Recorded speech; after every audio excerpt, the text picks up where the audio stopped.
state of the Union is not good. Our trade deficit is too large. We must not go back to unwise spending.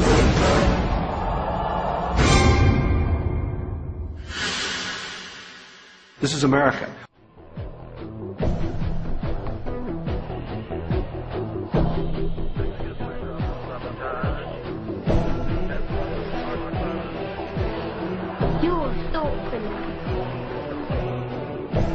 George Orwell once wrote that the great enemy of clear language is insincerity.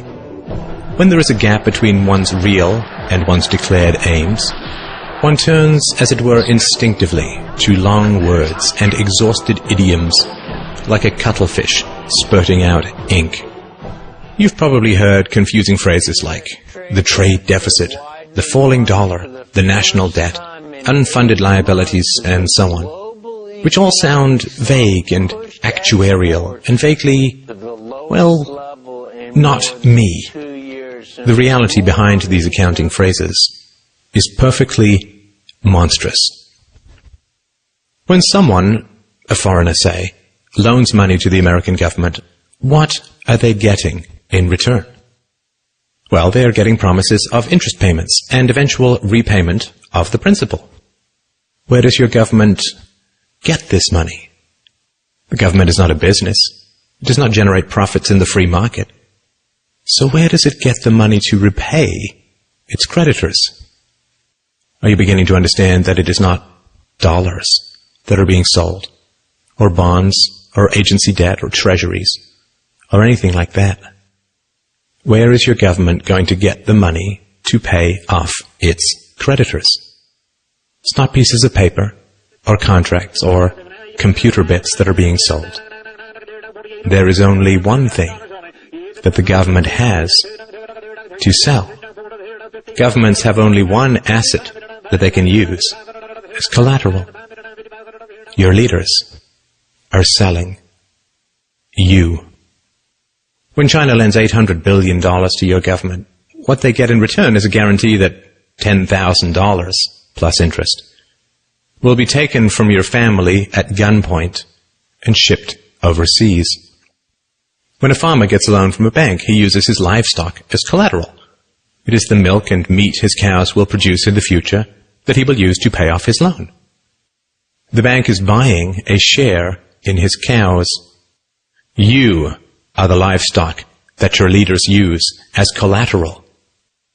The leaders that you cheer for and throw parades for and drop balloons behind and donate money to are selling you to Chinese rulers, to the Japanese, to the Nigerians, to South American drug lords with accounts in the Caribbean banking centers, to Russia, to Korea, to Egypt, to Colombia, to Chile, to the Philippines, to Malaysia, and anyone else who is willing to give them a few dollars in return for the blood, sweat, and toil of your future. The flag that you praise and the anthems that you sing and the rulers that you weep and kneel before have as much loyalty to you as a plantation owner had to his slaves. And sadly, plantation slaves had more pride than we do. Plantation slaves did not generally praise their masters for selling them off, for auctioning off the lives, hopes, dreams, and futures of their own little children. We can understand that cattle may lick the hand of the farmer who lowers an axe to its neck, because cattle are dumb beasts that cannot comprehend their real relationship with the farmer and his imminent plans for them. What is our excuse? When we chant, USA, USA, USA, when we cheer and bow and beg and scrape and sing and weep with joy that some new farmer now presides over the wholesale dismantling and sale of our family's futures, when we love with obsessive emptiness the leaders who laugh while they auction us off to every tin pot dictator and stockbroker the world over, what is our excuse? Has our pride been so broken that we lunge with pathetic joy at every new silver-tongued demagogue who pretends to care for us even a tiny little bit?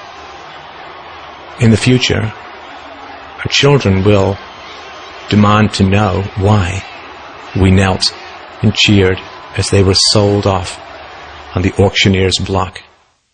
This video, and my life's work, is my answer to my child. What's yours?